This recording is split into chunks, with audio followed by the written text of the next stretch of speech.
Arsenal Football Club, one of the most historic and successful clubs in Europe, needed a new home.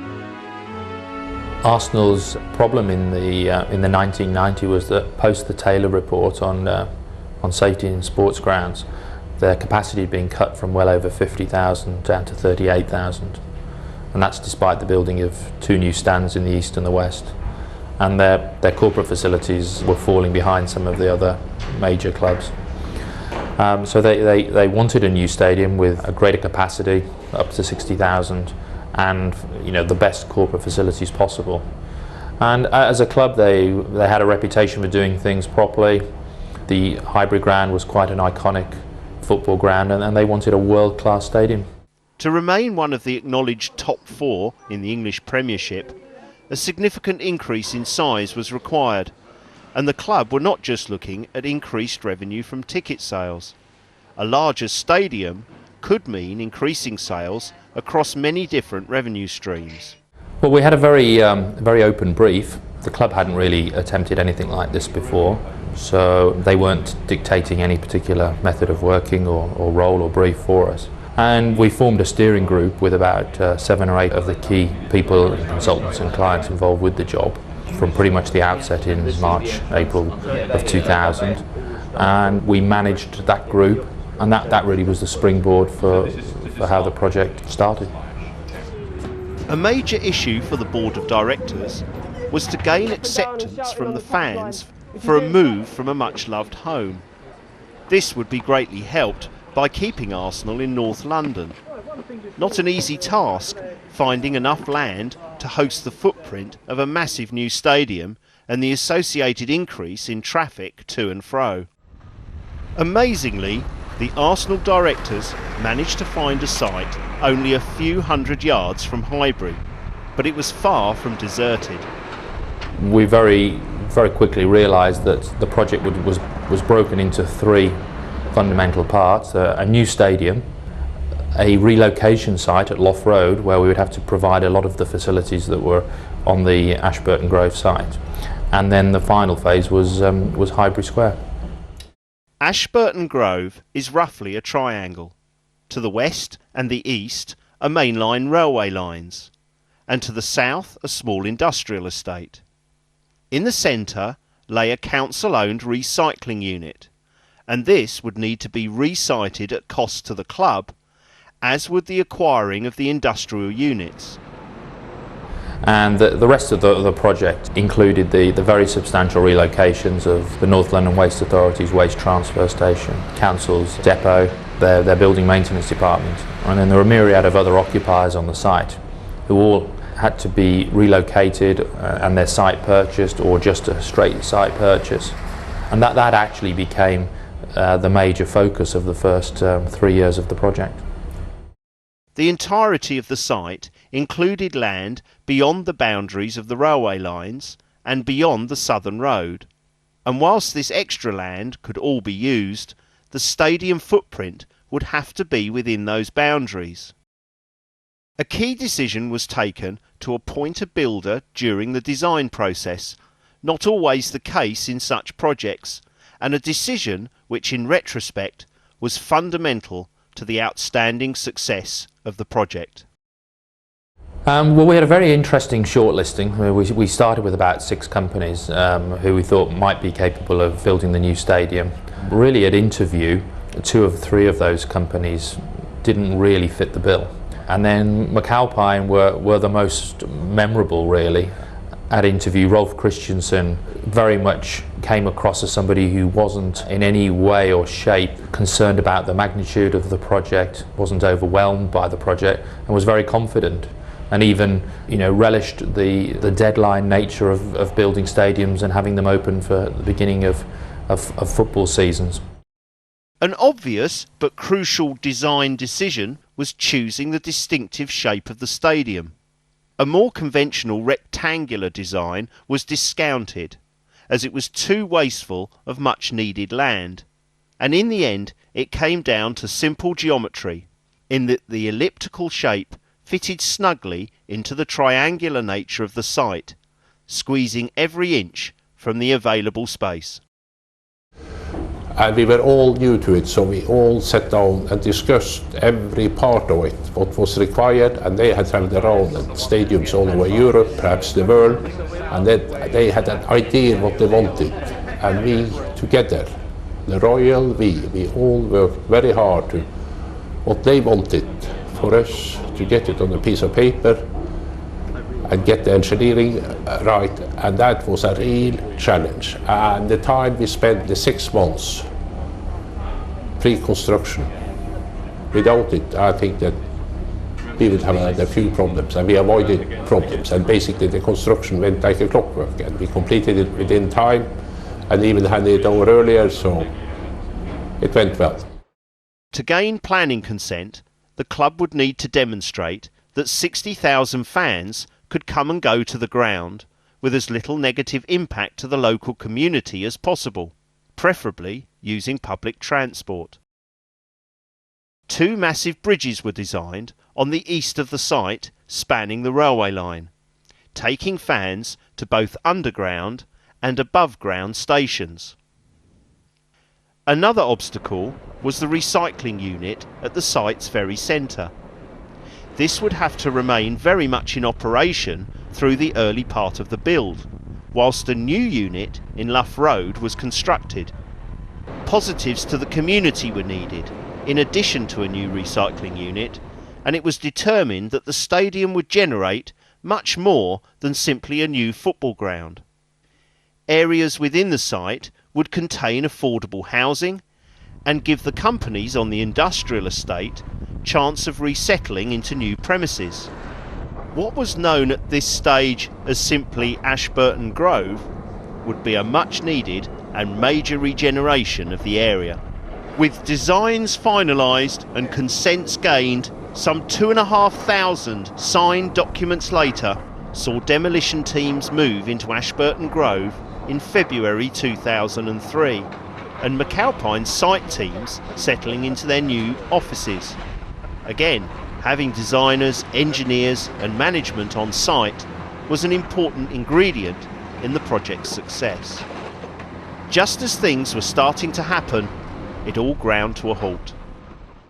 It was about end of March of 2003. We'd been through, without doubt, the toughest year on the project, and we'd been going through all of the contract negotiations with McAlpine and the funding with the banks. And we finally had virtually every one of our ducks in a row. Both myself and the client separately went off on holiday at the end of March. And when I got back a week or so later, I went in to see him, and he gently dropped the bombshell that one of the banks had pulled out and that the funding wasn't now possible for the stadium. Work stopped and the site was mothballed, though Sir Robert McAlpines used this pause in construction to continue design development and progressing the Lough Road Waste and Recycling Centre. Today is an historic day in the life of Arsenal Football Club. I'm delighted to be able to announce that the funding has been secured for our new stadium project. By the time the funding came in, that was 4 years on the project, and I think everyone had put so much into it then that the thought of it not proceeding was awful. So there was some pretty major celebrations at the end of February when the banks finally signed up. With the funding now in place, McAlpines resumed work immediately and with some haste. If milestones along the critical path were not met at this early stage, then it might have significant impact later in the project, and railway possessions and such like had been booked well before there was a hiccup in the funding. If the Arsenal board hadn't have funded the continued fabrication of the bridge components, and if it wasn't for the speed in which McAlpines resumed construction, then there could well have been delays. But within a matter of weeks, the stadium started to take shape, and the practicalities of the construction programming became evident, with one end of the stadium apparently racing ahead. Of course, this was far from the case. Crucially, the bridge's construction had to be on time. Their assembly site actually fell into the path of the stadium, so they needed to be built and moved into place so not to delay construction to the south end of the stadium. Because of the constrained nature of the site, The construction programme was to commence the northern parts of the stadium first, leaving space for the bridge construction, the continued use of the recycling unit, and afterwards programming the construction of the lower terracing in the south stand to create enough space for the roof truss assembly. Any delay to either the bridges or the roof would delay the fundamental stadium structure. We were knocking the buildings down as they were being vacated, or in the first instance having the services isolated. Building vacated, demolish, remediation and then piling. And subsequently following on as closely as we could behind the piling with the substructure. So you have a fine balance all the time in terms of trying to do one operation as close as you can to the next without losing efficiency in one or other of the operations. Because of the unusual nature of the site, roughly a triangle surrounded by railway lines on two sides, one of the key aspects of the design were for two bridges to be constructed on the northeast and southeast of the site.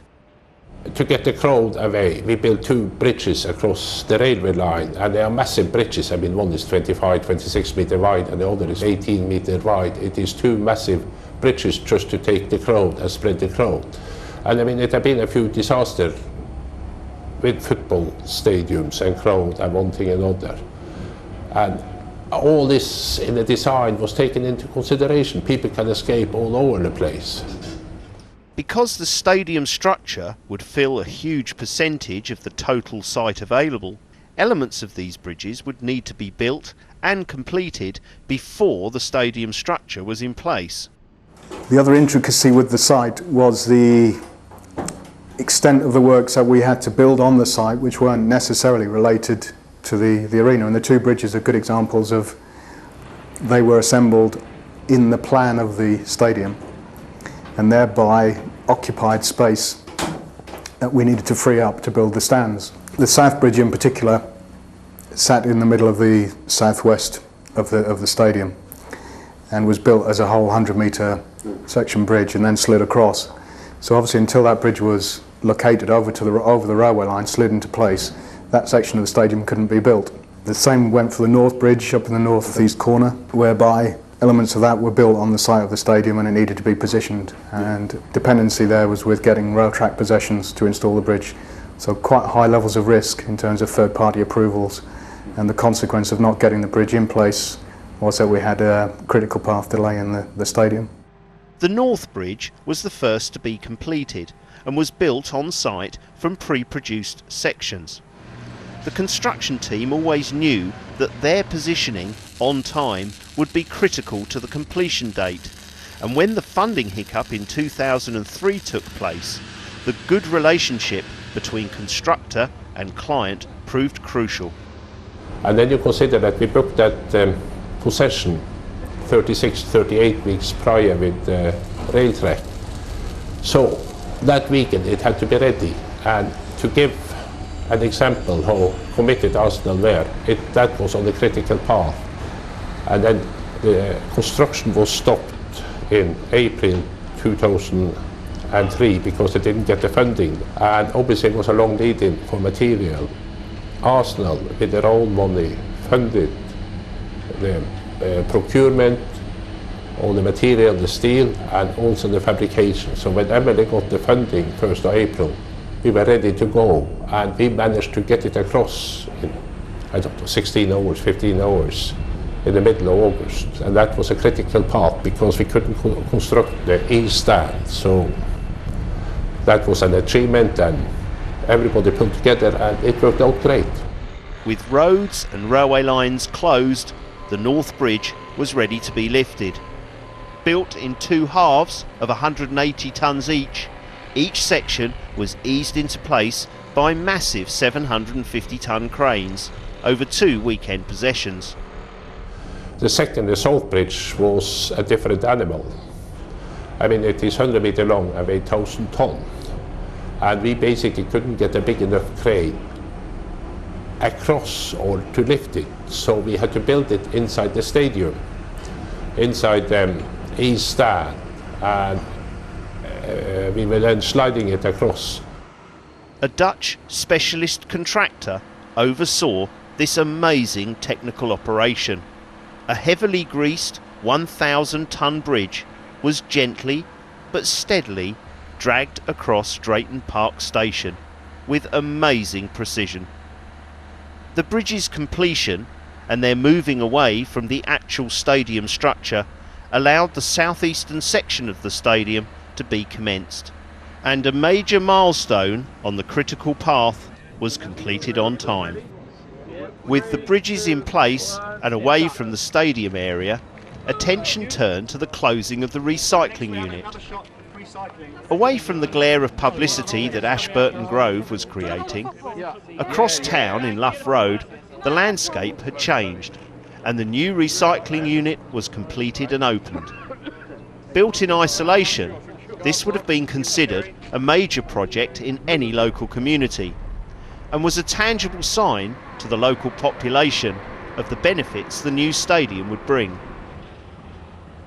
Now that demolition of the waste unit could commence, work could begin on the two southernmost cores, and the area that would become a world-class football pitch could be cleared and levelled. On the 22nd of October 2004, the Arsenal directors made another important announcement. Construction of our new stadium has progressed at a fantastic rate, thanks to the great work by our stadium constructors, Sir Robert McAlpine. With the opening of our stadium in the summer of 2006 quickly approaching, we're delighted today to be announcing a significant partnership which will lead us into this new chapter in the history of Arsenal.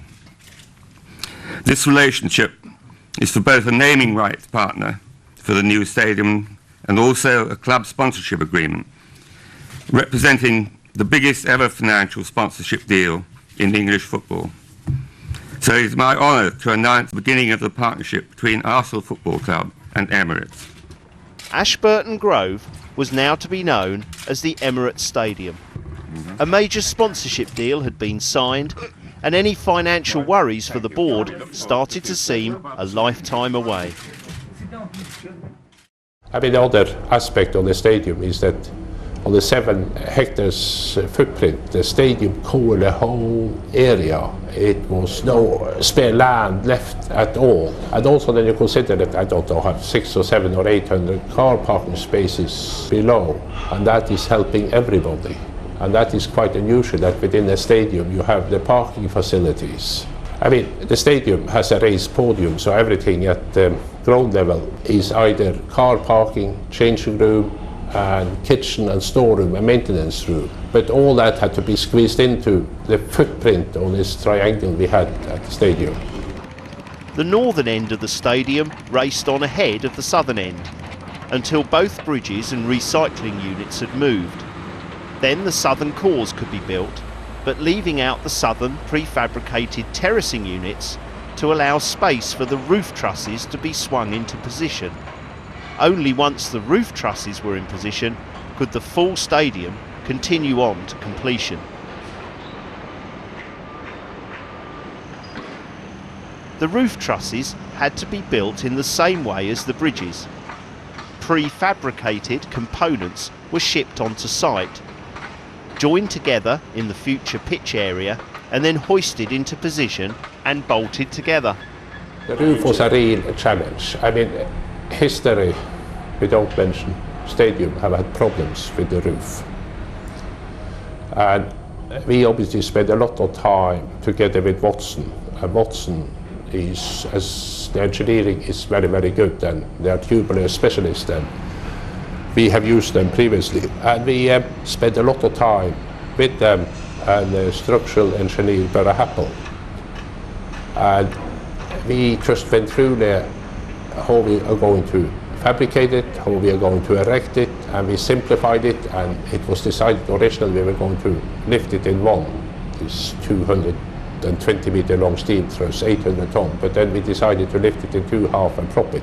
And with this X-model design they used, that meant every steel went up fitted. It had not had to be taken down or remade, etc. This X-model in the design was definitely a hell of a help for us, and it worked out well. We were able to erect the roof steelwork in 6 months, and that included all secondary steel. We fitted the secondary steelwork at site level, so that they went up, it was all fitted, and that reduced the program and also reduced the health and safety risk for people working up in the air. And it was all bolted together. It was no welding up at the top, and it went well. The obvious example would be the roof, in terms of identifying how we were going to erect the primary and secondary trusses. In terms of the trusses being longer than the space available to sit them down in the middle of the pitch. To try and assemble a complete truss on the ground inside the stadium would mean that elements of that steel truss were sticking into the reinforced concrete structure and thereby fragmenting the ellipse. So a very early objective we set was try to enable us to build a continuous ellipse, albeit with the lower tier front, lower tier left down. But by having a complete ellipse, it then allowed us to set commissioning zones and installation zones for the services and the fit out. Even with the programmed completion of the lower southern terracing, there simply wasn't enough space within the stadium pitch area to build the entire roof structure in one go. The northern end was built first and lifted in December 2004. Then the southern end built and lifted in the following April. The cranes were back. The sections were lifted onto 4 gigantic tripods in each corner of the stadium and supported at the midpoint on temporary trestles.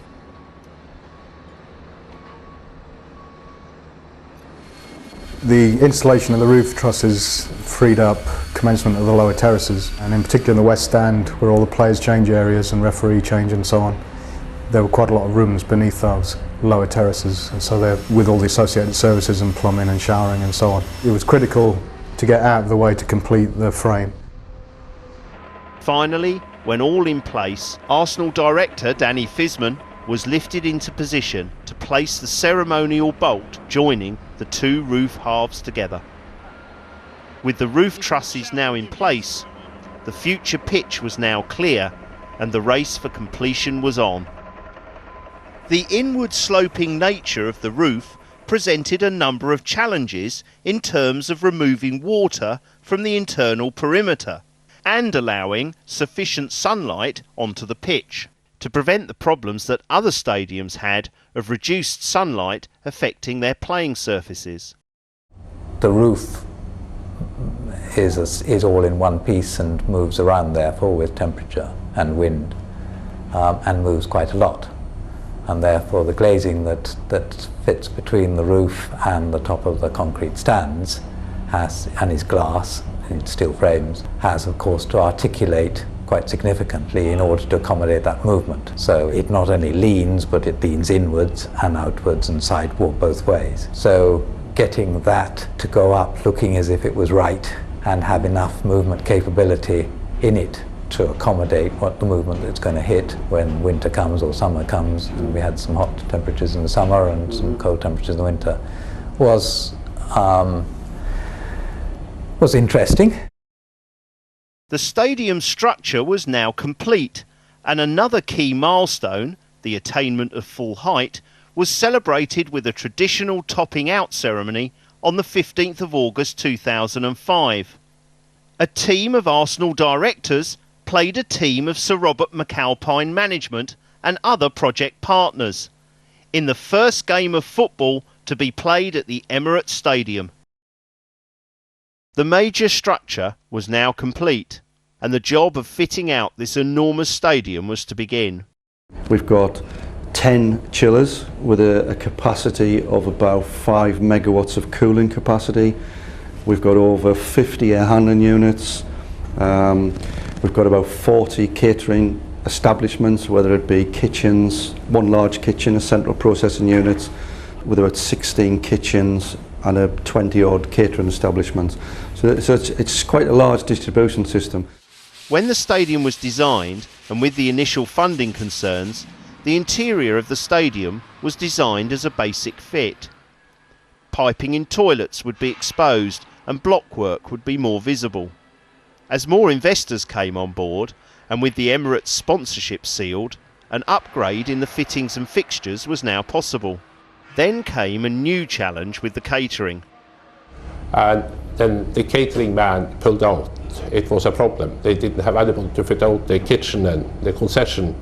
And they came in and said, what can you do? And together, or we did, fitted out the kitchen and the concession. Over the course of the stadium build, over 300 changes were made to the original design.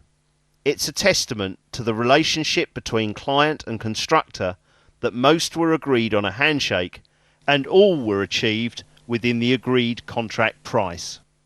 In the contract, they said that we want same quality pitch what they have at Highbury. Okay, Highbury is known to have had the best pitch in the Premier Division. The original design of the pitch had a set of sight lines which, under UEFA conditions, who have a bigger advertising board, you lost sight lines on certain groups of seats, and it had been laid out by the designers that this occurred. But as the job progressed, we worked on trying to change the pitch levels to optimise sight lines relative to advertising boards. And as far as the advertising boards were concerned, they introduced the electronic boards as a fairly late change, which all has in trenches around the edge of the pitch, fairly significant amount of servicing associated with them. So even the pitch was subject to change and development, and again monopolised the level of achievement that there was in hitting dates. We never fell behind programmes, so there was opportunity to carry out additional works, develop the design and improve it. The pitch at this moment, after they've played 20 odd games, is in fantastic condition according to the Arsenal board. The top two sides in the Premiership going directly to the group stage of the Champions League, Arsenal were lagging behind the top two. This would require them to play a qualifying match in early August, and the contracted date for completion was August the 1st. With ramp-up events needed prior to granting a safety certificate, the club had to ask McAlpines to try and finish early. I mean, it was vital that it was finished. I mean, what we allowed by working together in the last 2 months, they installed the IT and the telephone lines. All the furniture was being installed, the kitchen was being commissioned. We did our commissioning and snagging and de-snagging, and suddenly we expected to have 400 or 500 people on site for the last month. It was 1,500 people on site. And on top of that, training was going on with all the stewards. I mean, Arsenal has about 1,000 stewards, and that was going on at the same time. And then it was this catering people also trained the 300 or 400 people, and that was all in the last few weeks. So last 6 to 8 weeks was a little bit hectic, but everybody kept calm and worked together. And I think if we haven't had a good team spirit and a good trust between ourselves, it could have been 2 or 3 months delay. And basically we allowed them prior to practical completion to go in to do the training, to do their commissioning.